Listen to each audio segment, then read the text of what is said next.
"You're just taking up space," my son said, without raising his voice, as if those words were perfectly reasonable. I stood there holding a toolbox, its weight pulling at my shoulders, a dull ache in my back that hadn't let me sleep for 2 nights. And that was the moment I stopped being afraid to leave. He had just come home from work, loosening his tie still in the hallway, when I said carefully, almost apologetically, "Daniel, I think I need a break. Just a couple of afternoons a week when I don't have to be on call." My back, I didn't finish. He turned, sighed like a man whose coffee had gone cold, and muttered it. "Then you're just taking up space." The sentence didn't land like a slap. It landed like a conclusion. I walked back into the garage, sat down on the edge of the workbench I'd been organizing for 3 years, and stared at the oil stains on the floor. The kids were still shouting upstairs. The table saw hummed. Nothing had changed except me. 3 years ago, I moved in to help for a while when their first child was born. I brought my suitcase and my old toolbox and thought how lucky I was to be needed. But that evening, I realized I wasn't needed. I was used. "Ahmet, the sprinkler system's broken again," Emily called from the living room. I didn't answer. I looked at my hands instead. The skin was thinner, the knuckles gnarled like old wood. These hands had built Daniel a treehouse, had fixed his broken bicycle, and now they couldn't be trusted to hold a jar of nuts and bolts without flinching. I took out the pain pills I kept hidden in my coat pocket, swallowed one dry. I didn't want Emily to see, didn't want to hear the word lazy again. "You okay, Dad?" Daniel finally asked, walking into the garage. His voice rehearsed. I looked up at him. "I just need a little rest, that's all." He gave a tight smile. "We all do." And he left the room. I sat there for a long time after everyone had gone to bed. Just sat breathing in the smell of sawdust and old car tires and something else. Something heavy, like silence turning into certainty. The plan was never to stay. I remember telling myself that every morning for the first few weeks. Just until Emily recovers. Just until Daniel settles into fatherhood. Just until the baby sleeps through the night. Then came the second baby. By then, my things had long since disappeared into drawers I didn't choose. My clothes hung behind theirs in the upstairs closet. My old leather work gloves were tucked behind the gardening tools I no longer used. My books, my favorite pipe, even the photo of my late wife remained sealed in boxes in the garage. "We'll make space for them soon," Daniel had said. That was 2.5 years ago. When I first arrived, I had a room. Then Emily's office needed more space, so they moved me downstairs to the den. "Just for now," she'd said, folding the futon herself. "It's quieter down here anyway." It was also cold in the winter and stuffy in the summer, with no windows and a light that buzzed. I didn't complain. I told myself, families make sacrifices. I told myself, fathers do what's needed. But slowly, helping became expected. Fixing things, mowing the lawn, driving the kids to soccer practice, picking up groceries, taking out the trash. I had a schedule tighter than I'd ever had while we're working. Except now, there was no paycheck, no weekends, no appreciation. Just a never-ending loop of being there and being silent. They didn't mean to be cruel, I think. They just stopped seeing me. Emily would pass by and ask, "Did you manage to fix the shed door today?" "Never, and how are you feeling?" Daniel would call from the car. "Dad, we're going to be late. Can you pick up the dry cleaning too?" "Never. Do you want to come with us on Saturday?" And I said, yes, always, yes, even when my back started giving out, even when I missed my doctor's appointments, even when I lay in bed some nights and felt a hollow ache without knowing exactly why. I remember one afternoon, and this was maybe 6 months ago, I overheard Emily on the phone in the kitchen. "No, we don't pay him. He lives here for free. Honestly, it works for both of us. He needs the company, and we need the help.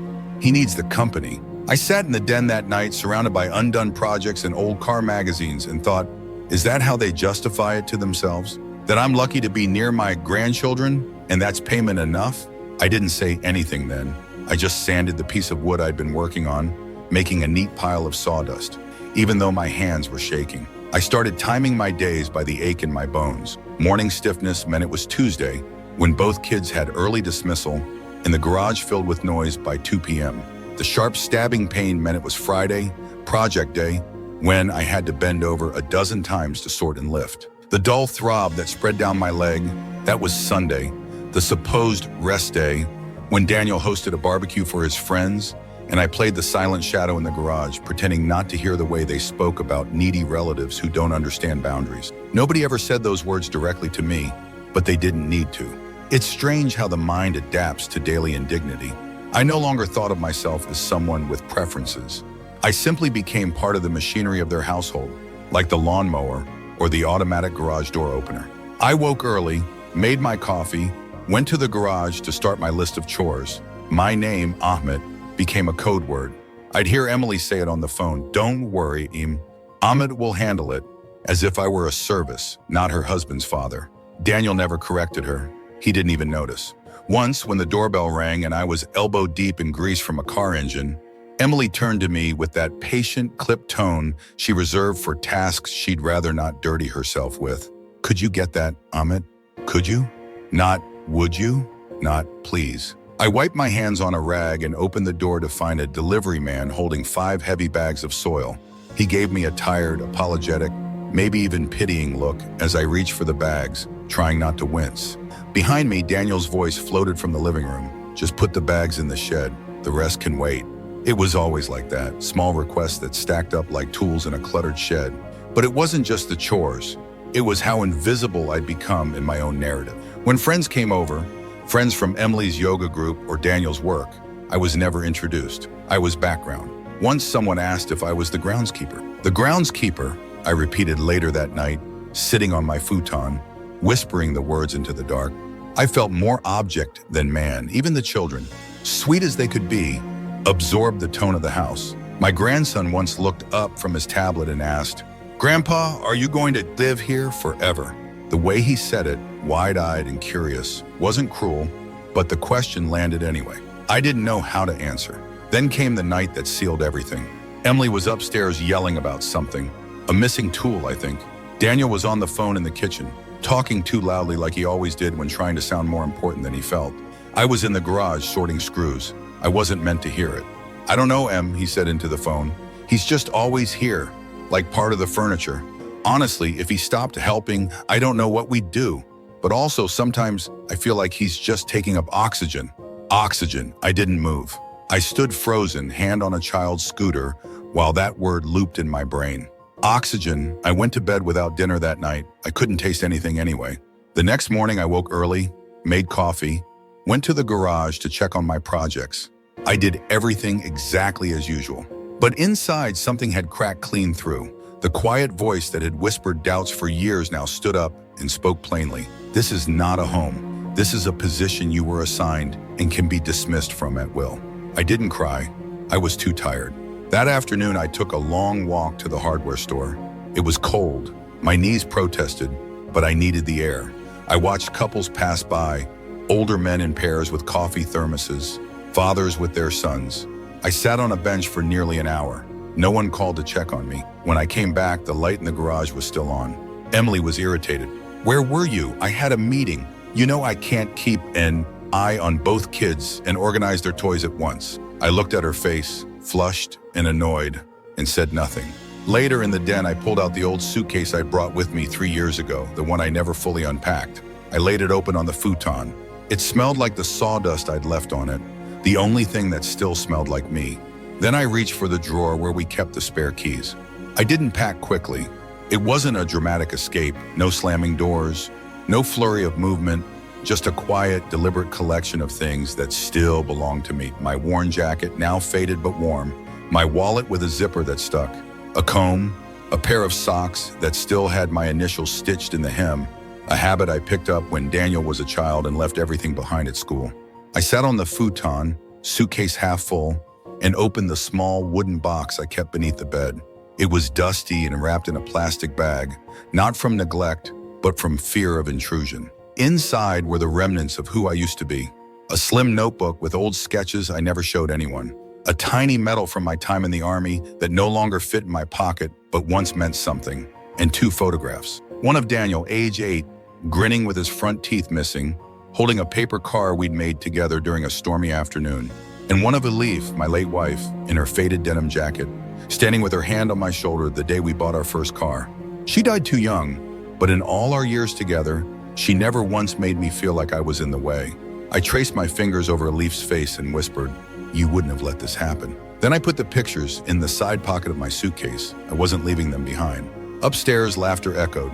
Emily on the phone probably, or maybe one of her shows. Everything in that house always had noise. TVs, tablets, the baby monitor, even when no one was crying. But none of it ever reached me, not really. I looked around the den, the room that had never been mine. The walls were bare. The air smelled faintly of dust and tiredness. The only mark I'd left in that space was a small dent in the futon where I sat every evening with aching knees and swollen hands. There was a time not long ago, really, when I would have seen leaving as a betrayal, when I'd have told myself that good fathers don't abandon their families, that grandfathers should be grateful just to be included. But those stories no longer fit. They pinched in all the wrong places. I wasn't abandoning anyone. I was returning to myself. Everything in that house always had noise. TVs, tablets, the baby monitor, even when no one was crying. But none of it ever reached me. Not really. I looked around the den, the room that had never been mine. The walls were bare. The air smelled faintly of dust and motor oil.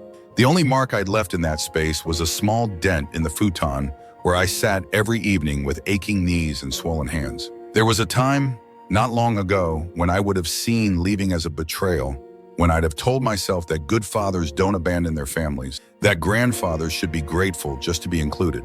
But those stories no longer fit. They pinched in all the wrong places. I wasn't abandoning anyone. I was returning to myself. I zipped the suitcase slowly, quietly, placed it near the door, and sat down again, waiting for the house to fall asleep. Around midnight, I padded softly into the hallway.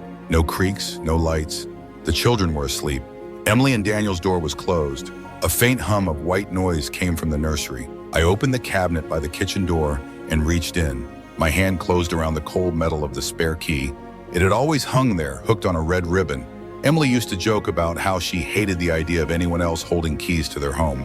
Except you, of course, she'd said once. You're part of the house. Not anymore. I slipped the key into my jacket pocket. Then I walked back into the den and lay down, fully dressed, staring at the ceiling. I couldn't sleep, not from guilt, I'd done nothing wrong, but from a strange, almost exhilarating kind of fear, like standing at the edge of a new project, knowing you're about to step into the unknown after too many years in the same workshop. I didn't cry. My eyes were dry. My chest felt tight, but not from sadness, from resolve. By dawn, I was up again. The house was still asleep. I made coffee, not because I needed it, but because I always did. I fried eggs, sliced bread, laid out plates, my final act of service. I didn't do it out of spite. I just didn't want to leave chaos behind. When Daniel came downstairs, yawning, still tying his bathrobe, I was sitting at the table with my coat zipped and my suitcase at my feet. He blinked. Going somewhere? Yes. He looked at the suitcase, then back at me. Now? I nodded. I'm not staying here anymore. He rubbed the back of his neck. What? Why? We haven't even talked about. You said I was just taking up space. His mouth opened, then shut. For a second, I almost felt sorry for him. I didn't mean it like that, he mumbled. I know. You meant it exactly how you said it. He sighed. Dad, don't be dramatic. We've all been stressed. Emily's job, the kids, the house. I know, I interrupted. That's why I stayed as long as I did. But I'm done now. He shifted, defensive. You are not seriously leaving over one comment. It wasn't one, I said quietly. It was 100 small things. This house is full of them. He didn't answer, just stood there, robe half open, mouth tight. I took my cup to the sink, rinsed it, put on my gloves, picked up the suitcase, and walked out the door without looking back. I didn't walk fast. There was no need. The morning was cold, and the weight of the suitcase made me lean slightly to the left, but I welcomed the discomfort. It was mine to carry, mine to choose. I made it 2 blocks before Daniel called. I let it ring. The third time I picked up. Dad, he said breathless, where are you? On my way somewhere else, I answered. My voice didn't shake. I felt no need to comfort him. You didn't have to do this. I did, I said simply. A pause. Then you didn't even say goodbye to the kids. I swallowed, felt the familiar guilt knock once at my ribs. Then I pushed it away. They were asleep, I said, and I wasn't going to wake them to explain something you should have explained a long time ago. That's not fair. I stopped walking and stood on the sidewalk, watching a bus pull away from the corner. Neither is what's been happening into that house for the last 3 years. I heard him exhale. Okay, look, can we just talk later? Maybe come back tonight and we'll all sit down together. Daniel, I said gently, there's no we right now. And I hung up. I didn't go to a hotel. I didn't have the energy to explain myself to a front desk clerk or figure out how to stretch a modest retirement fund across nightly rates. I called Ahmet's friend Aysel. We hadn't spoken in nearly 6 years. The last time was at her husband's funeral, where we hugged too tightly and promised to meet soon, and of course never did. But I knew she still lived on the other side of town. Same apartment, same red door, same sharp voice that could cut through fog. She picked up on the third ring. "Ahmet." "Hi," I said. "It's me." "Ahmet," she almost shouted. "Lord, I thought you'd vanished. Are you all right?" I left Daniel's place. A pause. "You need a place to land?" I closed my eyes. "Just for a few nights. Get over here. You want coffee or tea?" And that was that. I arrived an hour later. She answered the door in a robe and slippers, hair wrapped in a towel, same as always. Her place smelled like cinnamon and cat litter, and I'd never loved a scent more. She didn't ask why I left. She didn't need to. Instead, she brought out a blanket, handed me a chipped mug of strong tea, and turned the living room lamp to its lowest setting. Only after I'd finished half the tea and taken off my shoes did she finally speak. "How long?" 3 years, I said. "Every day?" She nodded. "Figures." "I thought it would feel like freedom," I said. "But right now it just feels like floating in space." "That's because they convinced you your gravity came from them." I looked at her, surprised. "What?" "You know," she said, shrugging, "that you only mattered because they needed you, not because you are you." I sat with that. She leaned back on the couch. "You know, you can stay longer than a few nights." "I'll find something," I said. "I need to stand on my own, Aysel." She nodded, understanding in that way only old friends can, without more words. That night I slept on her couch. The cushions were lumpy, and the ticking of her kitchen clock kept me from falling into a deep sleep. But I didn't care. No one expected me to wake up early. No small feet came pounding down the hallway. No demands waited in the dark. I lay in the half-light and stared at the ceiling, listening to the wind brush the windows. I wasn't in anyone's way. The next morning I made toast and eggs for both of us. Out of habit, but also out of love. Aysel protested, of course, called me dramatic, but cleaned her plate like she hadn't eaten in days. I spent the rest of the morning calling a few numbers. A friend from my old workshop gave me the name of a landlord who rented to retirees. A kind man, apparently. Quiet building, reasonable price. I called and left a message. Then I called my doctor and made an appointment for my back. A proper one for myself, not squeezed between errands or missed entirely because someone needed me home. Then I sat down with a pad of paper and made a list. It was short, but it felt enormous. Find housing. Retrieve stored items from Daniel's garage. Change mailing address. Cancel Emily's credit card auto-renewal from my card. Keep the key. The last item surprised me. I didn't mean to write it, but I looked at it and didn't cross it out. That afternoon, my phone buzzed again. This time it was Emily. I let it go to voicemail. I listened later while sipping tea. Her voice was clipped, tight with control. "Ahmet, we need to talk. This isn't how adults handle things. We had an arrangement. Please call back." I didn't. Instead, I turned to Aysel and asked if we could go for a walk. We strolled slowly, both of us wrapped in scarves and silence, passing familiar streets with unfamiliar peace. She didn't ask what I would do next. She just slipped her arm through mine and said, "About damn time." 2 days passed before Daniel showed up in person. It was late afternoon. Aysel and I had just returned from the hardware store. We stood in her narrow kitchen, unpacking items onto the counter. She was talking about how a certain kind of wood had tripled in price when the doorbell rang. I froze. She looked at me. "You expecting someone?" "No," I said, already knowing who it was. I opened the door. Daniel stood there, jacket unzipped, eyes tired, lips pressed in a way that tried to look calm but didn't quite succeed. He looked older than he had 3 days ago, or maybe I was just seeing him clearly for the first time in a long time. "Hi," he said. "Hi." We stared at each other in silence. "Can I come in?" he asked finally. I hesitated, then stepped aside. Aysel raised an eyebrow from the kitchen, then disappeared upstairs without a word. She'd always known when to exit the stage. Daniel stood awkwardly in the small living room, looking out of place among the knitted blankets and old porcelain figurines. He glanced at the couch. "You're staying here for now?" He nodded. "It's just a bit sudden, Dad." "It wasn't sudden," I said. "It just looked that way from your side." He winced. "Look, I know what I said was harsh. I was frustrated. I didn't mean it the way it sounded." "You meant it exactly the way it sounded," I said quietly. He sighed and sat down, rubbing his hands together. "Emily's upset." I almost laughed. "Emily's upset. She says the kids are confused. They keep asking where you are." I'm sure she found a way to explain it. "She told them you were visiting a friend." Well, I said, at least that's not a lie. He looked at me, and for the first time in years, I saw something raw in his eyes. Not guilt, not quite, but maybe the beginning of recognition. I didn't think it was that bad, he said. You never said anything. Because I didn't know how to, I answered. Because every time I tried, it turned into how hard things were for you, or for Emily, or for the kids. There was never room for my words. He was silent. You used to call me after work just to chat, I continued. You used to ask how I was. When did that stop? I don't know. You stopped seeing me, Daniel, I said. You saw what I did, but not who I was. He leaned back, looked up at the ceiling like the answer might be written there. I thought we were all just doing our best. You were doing what was convenient. I was disappearing. He sat forward. So what happens now? Are you going to stay here forever? Cut us out? I shook my head. I don't want to cut anyone out, but I'm not coming back to be your invisible handyman. That's not fair, he said again. I looked at him. Fair would have been letting me be a grandfather, not your full-time unpaid staff. Just someone who could love his grandkids without breaking his back. He looked down. I've already started looking for a place, I said. I'll be moving into my own apartment by the end of the month. Dad, he said. I held up a hand. Don't try to make this about how hard it will be without me. I know it will be. That's not my responsibility to fix. He opened his mouth, then closed it again. After a moment, he nodded. Okay, I'm echoed.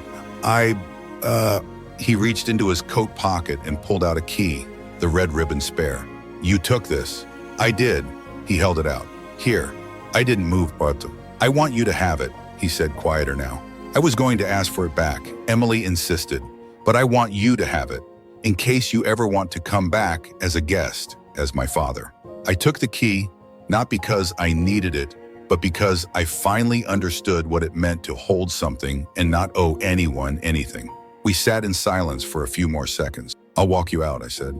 At the door, he turned and looked at me. I miss you. I nodded. That's a start. And then he was gone. I closed the door slowly, leaned my forehead against the wood. A cell appeared behind me. Well, she said, that looked human. I laughed, a short, surprised laugh that turned into a sob halfway through. She pulled me into a hug, awkward and firm. Don't let him off the hook too easy, she said. I won't. Later that evening, I opened my wallet and looked at the key in my palm. I turned it over once, twice, then placed it in a small ceramic dish on the nightstand. It no longer meant obligation. It no longer meant sacrifice. It just meant choice. The apartment was smaller than I expected, but the light poured in from the east-facing windows like a promise. It's nothing fancy, the landlord had warned me over the phone, but it's quiet and the neighbors keep to themselves. That was all I wanted. The building stood at the end of a cul-de-sac, red brick and plain, with ivy creeping up one side like it had forgotten it was just a place for people to pass through. When I stepped inside for the first time, my fingers brushed the narrow walls of the entryway, and I felt something I hadn't in years, privacy. No tools left out that weren't mine, no child's footsteps hurrying overhead, just the steady hum of a radiator and the weight of my own breath. The first night I slept there, I didn't set an alarm. I didn't have to. I woke when the light reached the bed, and not because someone shouted from the hallway or banged a pot. I lay still for a while, listening to the creak of the building, the unfamiliar hush. It was like meeting silence again after a long separation. I didn't unpack much that day, just the basics: clothes, toiletries, the 2 framed photos I had brought from the den, Daniel as a child, and Elif smiling in that denim jacket of hers. I placed them on the small shelf by the kitchen window, next to a mug I bought at the thrift store down the street. It read, "You survived everything so far. You'll survive this too." By noon, I was hungry, but not for food. I wanted movement. I needed a rhythm again, one that belonged to me. So I walked to the hardware store. It was 5 blocks away, nestled between an old bakery and a closed-down tailor shop, a modest building with peeling paint and a cracked stone bench out front. I hadn't had a key-cutting service in over a decade. The shopkeeper, a man in his 50s with tired eyes and a soft voice, smiled when I asked. "First time in a while?" he said. "Yes," I replied, "and first time on my own terms." He didn't ask what I meant, just handed me the receipt. I left with 2 bolts, a new padlock, and a sense that I just recovered a part of myself I hadn't even known was missing. Later, I wandered into the cafe next door. It was small, cluttered, full of overgrown plants and mismatched chairs, the kind of place where people come to read, to linger, to be unnoticed. The young man behind the counter had a beard like a forest and hands with line drawings. "What can I get you?" he asked. "Just a tea," I said. He nodded, then paused. "You new around here?" I smiled. "Something like that." "Welcome," he said, and meant it. I took my cup to a corner table, opened a book, and read for almost an hour without interruption. No one asked me to pick up anyone, fix anything, or explain why I was late. I lost track of time, and when I looked up and saw the sun had moved across the floor, I didn't panic. This was mine. Back in the apartment that evening, I sat by the window and dialed a number I hadn't used in months. Voicemail picked up. "Hi, sweetie," I said after the beep. "It's Grandpa. Just wanted to say I miss you. Hope you're doing well in school. I'm in a new place now. When your dad thinks it's okay, maybe you can come visit. I'd love that." I hung up and placed the phone down gently. No expectations, just a message sent out into the world like a paper boat on a pond. I made myself dinner. Nothing elaborate, just pasta with garlic and olive oil. I poured a glass of water, sat at the table and lit a candle for no reason, for every reason. The silence was no longer empty. It was full of space for me. Later, I took a long bath, letting the heat work its way into the places that always ached. I didn't rush. There was no reason to. Afterward, wrapped in a robe Acel had insisted I take, it's old like us, but still soft, I padded across the apartment and sat at the small desk by the window. I opened a fresh notebook and wrote across the first page, Day 1, not someone's burden, just myself. I underlined it twice. Then I looked out the window at the quiet street, the street lights just flickering on, and felt something shift. It wasn't joy, not yet, but it was the clearing away of fog, not sadness either, just the steady return of myself. It was nearly a week before I heard from anyone in that house again. Not Daniel, not Emily, not even the children. The silence wasn't cruel.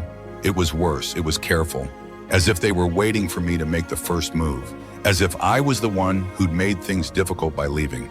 And now it was my job to smooth everything over. But I had nothing left to smooth.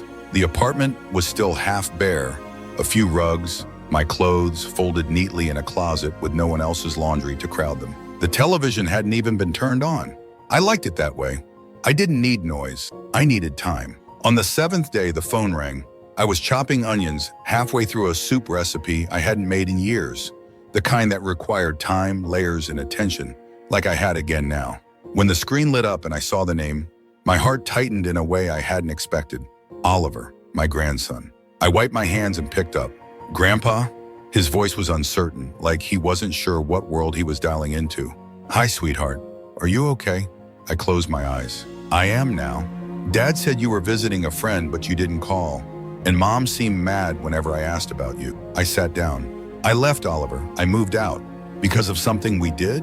"No, baby. Not because of you." A long pause. I could hear the quiet hum of a TV in the background, the muffled clatter of dishes. "I miss you." My throat caught. "I miss you too. Can I come see you?" "I'd like that very much," I said. "But we have to let your parents figure out how they feel about it. It's complicated right now." "Why?" he asked. "Because your father forgot how to be a son. Because your mother never saw me as more than a free handyman. And because I let it all happen." Instead, I said, "Sometimes grown-ups forget how to be kind, and then they need time to remember." Another pause. "I remember," he said. "You built me a birdhouse." I laughed softly. "Yes, I did. It didn't have a very good roof, though. Maybe next time I'll do better." "Promise, Rupus?" "I promise." When we hung up, I sat at the table with my tea going cold, the smile on my face as real as the ache in my chest. Children forgive more easily than adults, but they also see more than we think. I'd always suspected Oliver knew things weren't quite right in that house. Not terrible, not dramatic, just not warm. The next day, I got a letter, a real one. It was tucked in my mailbox, written in crayon, folded 3 times, and sealed with a sticker of a lopsided monster truck. Inside, "Dear Grandpa, please come back," or "Let me come to you. I miss your garage smell. I miss you. Love, Oliver. P.S. I hid the small screwdriver in your toolbox. The last day, you didn't find it yet." I opened my toolbox and sure enough, there it was, a tiny screwdriver wedged between my tape measure and a broken bit. I held it in my palm for a long time. I didn't cry. Not quite, but something inside softened in a way it hadn't since I packed that suitcase. That evening, I wrote a note back. "Dear Oliver, I found the small screwdriver. Sneaky boy, thank you for your letter. I miss you too. I can't come back to the house right now, but maybe one day you can visit me here. We'll build something new. Love, Grandpa. P.S. Bring the big wrench next time. They can work together. I didn't know if Emily would let him read it, but I wrote it anyway, put it in an envelope, walked it to the mailbox in my slippers, and let it go. The call came 2 days later, early evening. I was chopping onions halfway through a soup recipe I hadn't made in years, the kind that required time, layers, and attention, like I had again now. When the phone buzzed and I saw Daniel's name, I let it ring once, twice, 3 times before answering. "Dad," he said, voice tight. "Yes, we need to talk." I turned off the stove. "Are you asking or demanding?" A pause. "I'm asking." I sat down at the small kitchen table. "All right, Daniel, talk." He didn't start with an apology. He never did. Instead, "Emily's upset you're writing to Oliver. She thinks it's confusing him." I closed my eyes, counted to 3. "Did you read his letter?" I asked. "What?" "The one he sent me. Did you read it?" He hesitated. "Emily did." "So, secondhand concern as usual." "Dad, no, you asked to talk, so listen."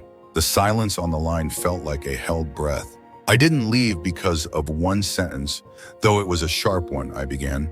"I left because I'd disappeared in your house for 3 years, because my health didn't matter, because my time wasn't mine, because kindness was replaced by expectation." I could hear him swallow.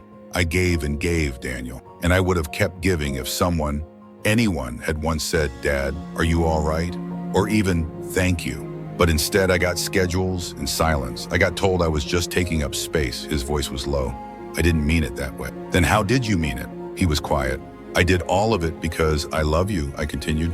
"But love isn't a blank check, and it doesn't mean I stopped being a person."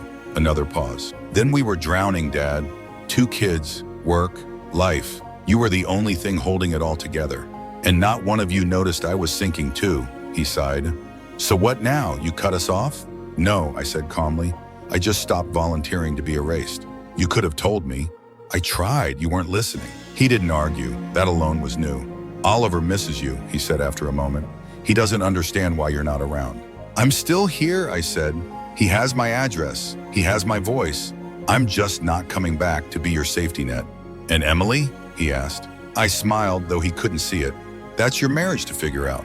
She wants things the way they were." "I know," I said, "but I don't." Silence again. A different kind. The kind that comes when someone realizes they're not going to win the argument because it was never an argument to begin with. It was truth. "I don't know how to fix this," he said quietly. "I'm not asking you to," I replied. "I'm just asking you not to make it harder." He let out a slow breath. "Okay. Okay," I echoed. "I'll talk to Emily," he said, "about Oliver, the letters, the visits. I hope you do." I was about to end the call when he added, "You sound different." "I feel different." He didn't ask what that meant. I don't think he wanted to know. When I hung up, the kitchen felt warmer. The soup simmered gently. I stirred it slowly, the scent of garlic and thyme rising with the steam. No one else was coming home to eat it, but that was fine. I was still worth feeding. That night, I sat at my desk and wrote another note to Oliver, not because I owed him an explanation, but because he deserved a voice that wasn't filtered through tension. "Dear Oliver, grown-ups sometimes forget how to say sorry, but I want you to know you didn't do anything wrong. I'm in a new place now, and I'm okay, and I love you always. Love, Grandpa. P.S. I hope the small screwdriver is winning." I saw in the lease on a rainy Tuesday morning. The landlord, Mr. Keene, was a small, soft-spoken man with fingers stained from engine grease. He offered me a handshake and said, "Welcome home," and I nearly cried in the hallway. The apartment was modest. 2 rooms, a kitchenette, a window that looked out onto a small courtyard with a stubborn tree that had grown sideways before pushing up into the sky. The walls needed paint. The closet door stuck a little, and the shower took 10 minutes to warm, but it was mine. I paid the deposit with a check in my own name. I filled out the forms myself. No one hovered over my shoulder. No one questioned my decision. No one called to ask why I didn't choose something closer or cheaper or temporary. And as I stepped inside, holding the small box Aso had insisted I take for good luck, I realized something simple and staggering. I hadn't made a decision for myself in years. Not really. Everything had been for someone else. Moving in with Daniel, changing doctors to fit around school pickup, canceling a project because the baby had colic. I had been accommodating, always, endlessly accommodating. Now I had a front door with a lock I controlled, A key I didn't have to return to anyone, a calendar with only my appointments on it. That first afternoon, I hung up curtains I'd found in a clearance bin, a checkered pattern with small cars stitched into the hem. I didn't choose them for anyone else's taste. I chose them because they made the light feel warmer. I made tea and drank it standing by the window, watched as the wind shook the branches of that crooked tree, leaves spiraling to the pavement like loose thoughts finally landing. I was still learning how to fill time that wasn't taken from me. Some days I woke up and expected to hear the baby crying. My hand reached for the monitor that was no longer there. Muscle memory, like grief, takes time to fade. But other days I woke slowly, made eggs, sat on the floor, and stretched my legs without interruption, read, walked to the market just to browse just because I could. I bought a small plant, a succulent, hard to kill, and named him Jack. He lived on the windowsill beside my notebook. I didn't expect him to thrive, but he did anyway. One afternoon, I stood in the middle of the room and realized I could put the furniture wherever I wanted. I moved the workbench to the corner, put a chair by the window, rearranged the shelf to fit only what I loved. Not what matched, not what made sense to guess, just what made sense to me. It was a quiet kind of joy, and slowly, without notice, I began to feel like a man again. Not a utility, not a fixture, not a placeholder, just a man with worn gloves and a working kettle and a list of things he wanted to do. One of those things was seeing my doctor, the same woman I used to cancel on 3 appointments in a row because the kids had the flu or Daniel needed the car. She examined my spine, asked questions I hadn't been asked in years, took her time, listened. "You've been pushing too hard," she said gently. "Your back needs rest, support, not more lifting, not more long days standing." "I know," I said, and for once I did. We made a plan. Exercises, gentle walking, no lifting toddlers, no running after spilled juice, just care for me. That night, I took the heating pad out of its box and plugged it in by the chair, sat with it for 30 minutes, eyes closed, the warmth sinking deep. It felt like an apology I owed myself. Later, I opened the notebook, wrote, "De toi sueno." My body is not a resource, it's a place I live in.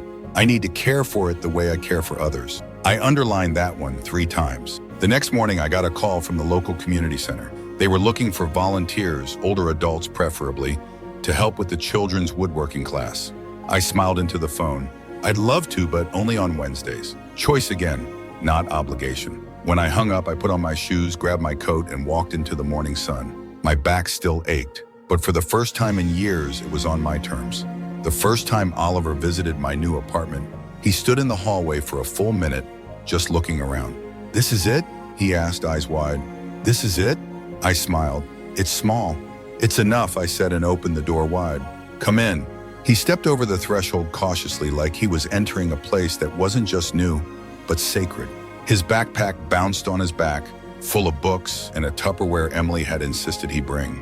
"Pasta, because kids need something real to eat," she'd said in the note Daniel slipped into my mailbox. It was her way of reminding me who still held the reins, but not today. Today was mine. Oliver dropped his backpack on the couch and turned in a circle. "Where's the TV?" "I don't have one." "No TV?" "Nope." He blinked. "So what do we do?" I walked to the kitchen, pulled a tray from the counter. On it, a stack of old board games, 2 paper cups, a bowl of popcorn, and a tiny toy car with a note taped to the hood. "Let's race again. Love, Grandpa." His face lit up.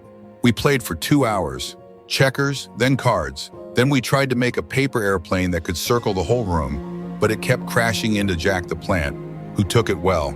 He asked questions. "Why did you leave?" I didn't lie. "Because I was tired, my back hurt, and no one was listening to me." He frowned.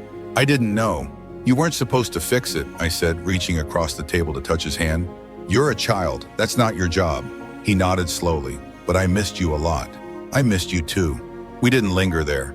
Children know when the air gets too heavy. He moved on to a new question. "Can I come next week too?" "If your parents say yes." "What if they don't?"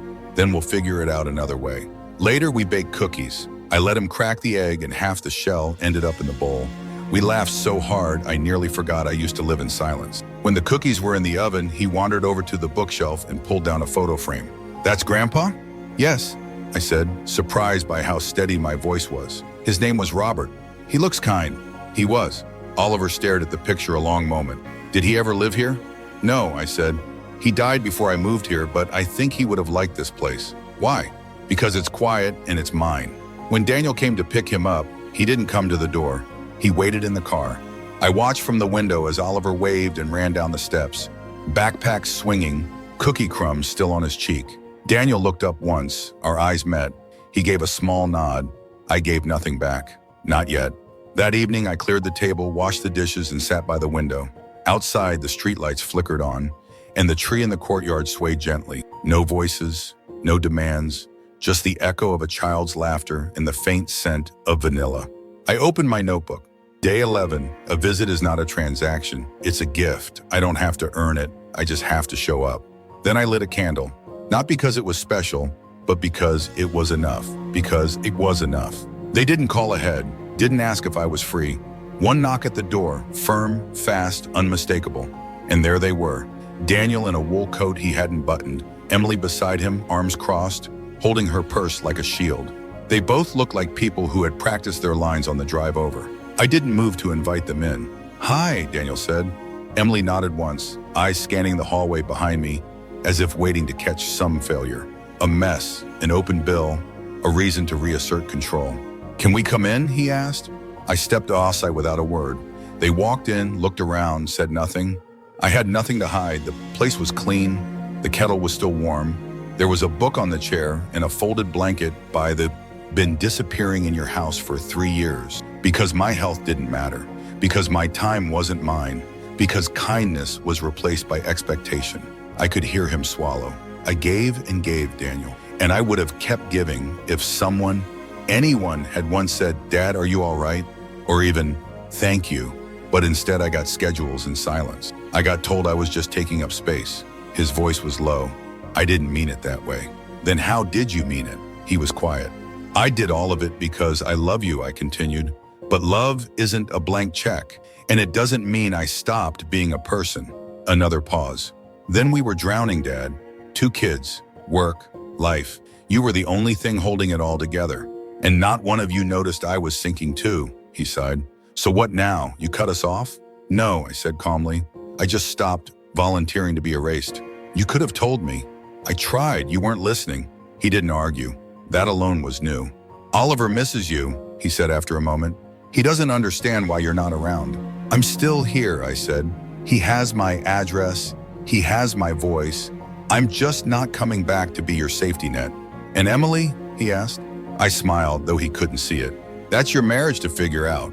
She wants things the way they were." "I know," I said, "but I don't." Silence again. A different kind.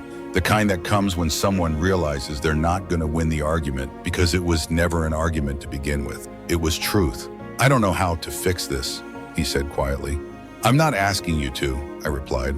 "I'm just asking you not to make it harder." He let out a slow breath. Okay, I echoed. "I'll talk to Emily," he said, "about Oliver, the letters, the visits. I hope you do."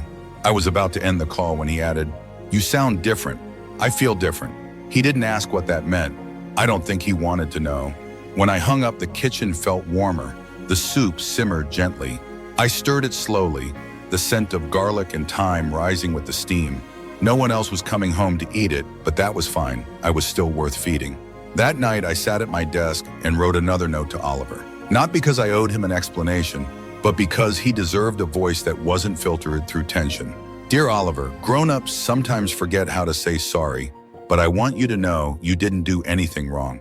I'm in a new place now, and I'm okay, and I love you always. Love, Grandpa. P.S. I hope the small screwdriver is winning." I signed the lease on a rainy Tuesday morning. The landlord, Mr. Keene, was a small, soft-spoken man with fingers stained from engine grease. He offered me a handshake and said, "Welcome home." And I nearly cried in the hallway. The apartment was modest, 2 rooms, a kitchenette, a window that looked out onto a small courtyard with a stubborn tree that had grown sideways before pushing up into the sky. The walls needed paint. The closet door stuck a little, and the shower took 10 minutes to warm, but it was mine. I paid the deposit with a check in my own name. I filled out the forms myself. No one hovered over my shoulder. No one questioned my decision. No one called to ask why I didn't choose something closer or cheaper or temporary. And as I stepped inside, holding the small box Aisel had insisted I take for good luck, I realized something simple and staggering. I hadn't made a decision for myself in years, not really. Everything had been for someone else. Moving in with Daniel, changing doctors to fit around school pickup, canceling a project because the baby had colic. I had been accommodating, always, endlessly accommodating.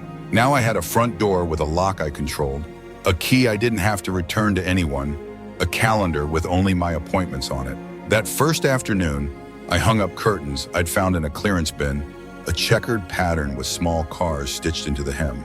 I didn't choose them for anyone else's taste. I chose them because they made the light feel warmer. I made tea and drank it standing by the window, watched as the wind shook the branches of that crooked tree, leaves spiraling to the pavement like loose thoughts finally landing. I was still learning how to fill time that wasn't taken from me. Some days I woke up and expected to hear the baby crying. My hand reached for the monitor that was no longer there. Muscle memory, like grief, takes time to fade. But other days I woke slowly, made eggs, sat on the floor, and stretched my legs without interruption. Read, walked to the market just to browse just because I could. I bought a small plant, a succulent, hard to kill, and named him Jack. He lived on the windowsill beside my notebook. I didn't expect him to thrive, but he did anyway. One afternoon, I stood in the middle of the room and realized I could put the furniture wherever I wanted. I moved the workbench to the corner, put a chair by the window, rearranged the shelf to fit only what I loved. Not what matched, not what made sense to guests, just what made sense to me.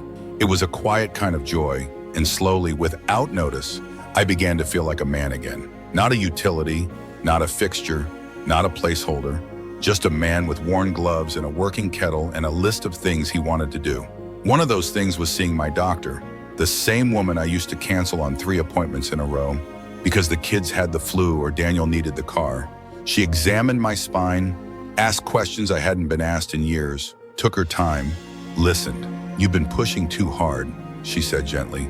"Your back needs rest, support, not more lifting, not more long days standing." "I know," I said, and for once I did. We made a plan. Exercises, gentle walking, no lifting toddlers, no running after spilled juice, just care for me. That night, I took the heating pad out of its box and plugged it in by the chair. Sat with it for 30 minutes, eyes closed, the warmth sinking deep. It felt like an apology I owed myself. Later, I opened the notebook, wrote, "Dave Quinton, my body is not a resource. It's a place I live in. I need to care for it the way I care for others." I underlined that one 3 times. The next morning, I got a call from the local community center. They were looking for volunteers, older adults preferably, to help with the children's woodworking class.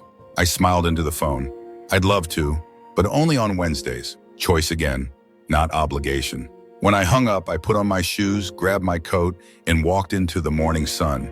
My back still ached, but for the first time in years, it was on my terms. The first time Oliver visited my new apartment, he stood in the hallway for a full minute, just looking around. "This is it?" he asked, eyes wide. "This is it?" I smiled. "It's small." "It's enough," I said and opened the door wide. "Come in." He stepped over the threshold cautiously, like he was entering a place that wasn't just new, but sacred. His backpack bounced on his back, full of books and a Tupperware Emily had insisted he bring. "Pasta, because kids need something real to eat," she'd said in the note Daniel slipped into my mailbox. It was her way of reminding me who still held the reins, but not today. Today was mine. Oliver dropped his backpack on the couch and turned in a circle. "Where's the TV?" "I don't have one." "No TV?" "Nope." He blinked. "So what do we do?" I walked to the kitchen, pulled a tray from the counter. On it, a stack of old board games, 2 paper cups, a bowl of popcorn, and a tiny toy car with a note taped to the hood. "Let's race again. Love, Grandpa." His face lit up. We played for 2 hours, checkers, then cards. Then we tried to make a paper airplane that could circle the whole room, but it kept crashing into Jack the plant, who took it well. He asked questions. "Why did you leave?" I didn't lie. "Because I was tired, my back hurt, and no one was listening to me." He frowned. "I didn't know." "You weren't supposed to fix it," I said, reaching across the table to touch his hand. "You're a child. That's not your job." He nodded slowly. "But I missed you a lot." "I missed you too." We didn't linger there. Children know when the air gets too heavy. He moved on to a new question. "Can I come next week too?" "If your parents say yes." "What if they don't?" "Then we'll figure it out another way." Later, we baked cookies. I let him crack the egg and half the shell ended up in the bowl. We laughed so hard I nearly forgot I used to live in silence. When the cookies were in the oven, he wandered over to the bookshelf and pulled down a photo frame. "That's Grandpa?" "Yes," I said, surprised by how steady my voice was. "His name was Robert. He looks kind." "He was." Oliver stared at the picture a long moment. "Did he ever live here?" "No," I said. "He died before I moved here, but I think he would have liked this place." "Why?" "Because it's quiet and it's mine." When Daniel came to pick him up, he didn't come to the door. He waited in the car. I watched from the window as Oliver waved and ran down the steps, backpack swinging, cookie crumbs still on his cheek. Daniel looked up once. Our eyes met. He gave a small nod. I gave nothing back. Not yet. That evening, I cleared the table, washed the dishes, and sat by the window.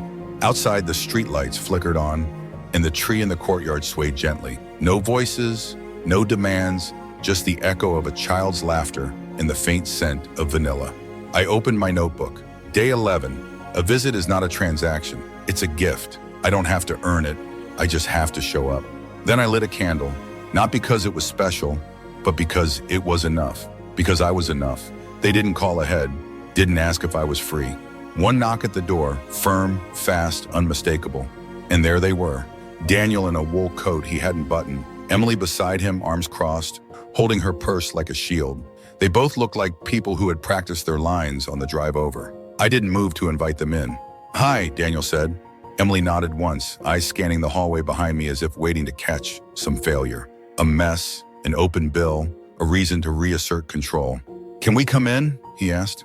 I stepped aside without a word. They walked in, looked around, said nothing. I had nothing to hide. The place was clean. The kettle was still warm. There was a book on the chair and a folded blanket by the window. They sat down stiffly, close together, like passengers on the same late train, but not speaking to each other. Emily went first. "We wanted to talk to you in person." I nodded. She glanced at Daniel, then back at me. "It's been complicated for all of us." Another nod. "We feel like you made a very sudden decision," she said, voice tight, "and it put us in a difficult spot." There it was. "I didn't make it suddenly," I replied. "I made it quietly over a long time." Daniel looked up. "Dad, she's not saying you didn't have the right, just that maybe we could have handled things differently if we'd known how serious it was." I took a breath. "You knew." He opened his mouth, closed it again. Emily shifted. "We didn't expect you to leave." I finished for her. "No, I know. I wasn't supposed to. I was supposed to stay, endure, be convenient."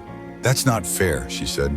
"Neither was using me as a full-time handyman and sitter without once asking what I needed." She stiffened. "You never said no." "No," I said. "I didn't, because I loved you all, and I thought that was the same as being needed." Silence. Daniel cleared his throat. "Oliver misses you." "I know. He's been writing letters. I've been writing back." Emily looked like she wanted to object, but Daniel held up a hand. "I'm not here to fight," he said. "We came to ask if you'd consider coming back, even part-time." I looked at them, two adults who once stood in front of me in wedding clothes, nervous and grateful. I had given them my blessing, my time, my home, and still they didn't understand. "No," I said. Emily sat up straight at her. "Excuse me?" "No," I repeated calmly. "I won't be coming back." Daniel leaned forward. "Not even for a few hours a week? We could pay you, set boundaries, make it more fair." "It's not about money," I said. "It's about value." "We're offering respect," Emily said quickly. I smiled, slow and sad. Offering respect now after taking it for granted isn't respect. It's negotiation. They sat in silence again. The kettle clicked off behind us, finished boiling. "I love Oliver," I said. "I will always be his grandfather, but I won't trade my peace for proximity." Daniel swallowed hard. "So that's it." I stood up. "That's it." Emily rose too, her purse clutched tighter. "You don't have to be cruel." "I'm not," I said. "I'm just no longer willing to be erased." They moved toward the door. Before they stepped out, Daniel turned. His voice was softer. "If he asks again about visiting, let him come." He nodded. Emily didn't speak. They left. I closed the door behind them, locked it, leaned against the wood, and breathed. Not triumph, not relief, just clarity. That night, I poured the hot water, watched the steam rise, and thought about how many times I'd said yes when I wanted to say no. How many times I'd said it's fine when it wasn't. No more. I opened my notebook. Day 12, saying no isn't selfish, it's sacred. Then I turned off the lights, left the candle burning, and let the silence have me. Oliver started coming every other Saturday. Daniel would drop him off without stepping inside. He'd park across the street, wait in the car, engine running, a hand resting on the steering wheel like he might need to flee at any moment. I didn't wave, he didn't either. It was a quiet exchange, a child passed from habit into love. Oliver never asked about the silence between his parents and me. Children sense where not to press. Instead, he had run up the steps, backpack bouncing, cheeks pink with wind, arms outstretched like I was the only solid thing he trusted. He always brought something, a toy, a drawing. Once a rock, he claimed, looked like a turtle if you squinted. I kept it anyway. It sits on the shelf beside Jack, next to the framed photo of Robert, as if it's always belonged there. We didn't make plans, we just lived into the day. Pancakes sometimes, a walk if the weather allowed. Stories, mine, his, ones we made up. He asked more about Grandpa, about when his dad was little, about what I did before I lived in that basement room. That's what he called it now, the basement room. I told him about books I used to love, about the workshop job I'd almost taken after high school, but didn't because Daniel came along and life took its detour. I didn't say it with bitterness, just with truth held gently.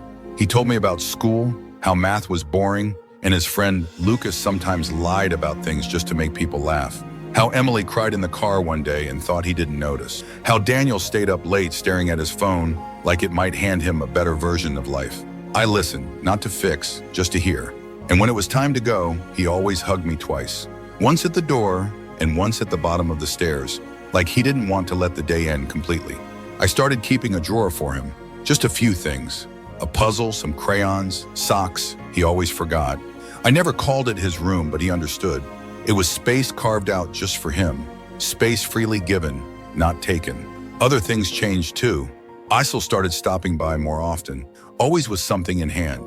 Cookies, a newspaper clipping, once a terrible ceramic bird she found at a garage sale. "It's hideous," she declared, "and you deserve it." I put it by the window.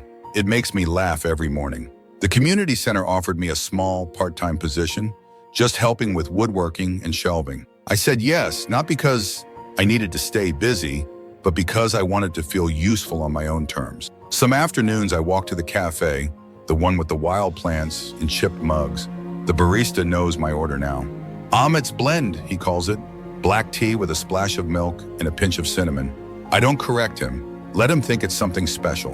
And it is. One evening just before closing, I sat there alone with my tea and my notebook. The lights were dimmed, music low, the kind that sounds like old roads and open skies. I wrote, Dewaram, I was never meant to live only in service. My hands know how to hold more than responsibility. I paused, tapped my pen, then added, and my voice still knows how to speak without permission. It wasn't anger I felt. It was something quieter, steadier, a return. Outside, the streetlights blinked on. I pulled on my coat, paid my bill, and walked home past rows of windows, glowing with lives I didn't envy. I didn't want their noise, their clutter, their tangled expectations. I wanted my cup of tea, my drawer of crayons, my crooked plant, my sacred, unbothered peace. And I had it. It was a quiet Sunday morning when the letter arrived. No return address, just my name in tight, elegant script, the kind taught in private school or by grandmothers with high standards. I turned it over in my hands, sensing it wasn't from Oliver. His handwriting still danced unevenly across the page, full of extra loops and crooked lines. I opened it slowly. Inside, just one page, a folded sheet of stationery that smelled faintly of soap and something floral. Ahmet, I'm not good at saying things out loud. I think you've always known that. You leaving changed things more than you realize. Told myself for years that I was doing everything right. Work, kids, marriage, and that the rest would sort itself out. I didn't see how much I was asking you to disappear. I'm sorry, not just for what I said that night. For all the small ways I stopped being your daughter-in-law and started treating you like a safety net. I don't know if you'll ever forgive me. I don't even know if I deserve that. But I want Oliver to grow up knowing how to treat people with care. I want him to remember that when someone walks away, you don't wait for them to fix it. You go to them. So this is me coming to you. If you ever feel ready, I'd like to come by. Not to ask for anything, just to visit, just to sit. Maybe we could have tea. Love, Emily. I folded the letter and placed it on the table, sat down, let the silence grow around me. There was no anger in me, not anymore. Just a strange softness, like something bruised had finally been left alone long enough to heal. I didn't rush to respond. I went about my day, I watered Jack. I swept the floor. I made a small soup and added too much time, then laughed at myself. The kind of laugh that comes when you realize you're allowed to make small, harmless mistakes because no one's watching and no one needs it perfect. Later that afternoon, I pulled out a sheet of paper and began to write. Emily, thank you for your letter. It mattered. I'm not ready for a visit yet, but I'm not close to the idea. I need time to keep being who I've become without slipping back into who I was in your house. I think you understand that now. You're right about Oliver Tietver. He needs to learn care, and that starts with how he sees us treat each other. So maybe someday, yes, we'll have tea. For now, I'm here and I'm okay. Love, Ahmet. I sealed the envelope, wrote her name, and walked it to the postbox. The air was crisp. Leaves skittered along the sidewalk like children late for school. No fanfare, no announcement, just one letter among many, but different. That night, I sat at my window with my usual tea and wrote in my notebook. Day 14. Healing isn't loud. Sometimes it arrives folded in an envelope, saying just enough. I looked at the letter on the table one more time before turning off the light, and I smiled. Not because it was fixed, but because something finally had the room to begin. The key still sits in the ceramic dish by the door. Not because I intend to use it, not because I'm waiting for an invitation, but because it reminds me of something I had forgotten. I have always held the power to leave. I just didn't believe I was allowed. Now I know better. My days are quiet, steady. I wake without dread. I move through the rooms of my little apartment with purpose, not urgency. The walls are lined with things I chose, not things I inherited, not things given with strings, not clutter meant to prove worth. Just what I love. Jack, the plant, keeps growing sideways toward the window. I've stopped trying to straighten him. Some things bloom best when left to lean. Oliver still visits. We've started writing stories together. Short tales about dragons who refuse to guard treasure and instead become bakers, or owls who open libraries and trees.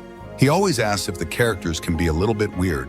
I always say yes. He never calls this place your apartment. He calls it your house. There's a difference. Last week I stood in front of the mirror and really looked. The creases around my eyes, the soft line of my jaw, the shoulders that once carried a household now only carry a coat. I didn't frown. I didn't lift my chin to fix the angle. I just looked and whispered, "You made it." I started going to a chair yoga class at the rec center. Aisel came with me once, laughed so hard when she fell sideways that the instructor had to stop the session. We still quote her fall like it's a great tragedy. "Tell my cats I love them," she says dramatically, falling onto the couch. She brought over a second bird statue last week. "This one's worse," she grinned. "I keep them both." Sometimes Daniel texts, nothing urgent, just, "Oliver lost his small screwdriver. Did he leave it with you?" Or, "I remembered that stew you used to make. Miss it?" He never pushes, never assumes. We're learning each other again, slowly, cautiously, without shame. And Emily, well, some people grow, some people learn, and some people just step back and let the rest of us do what we must.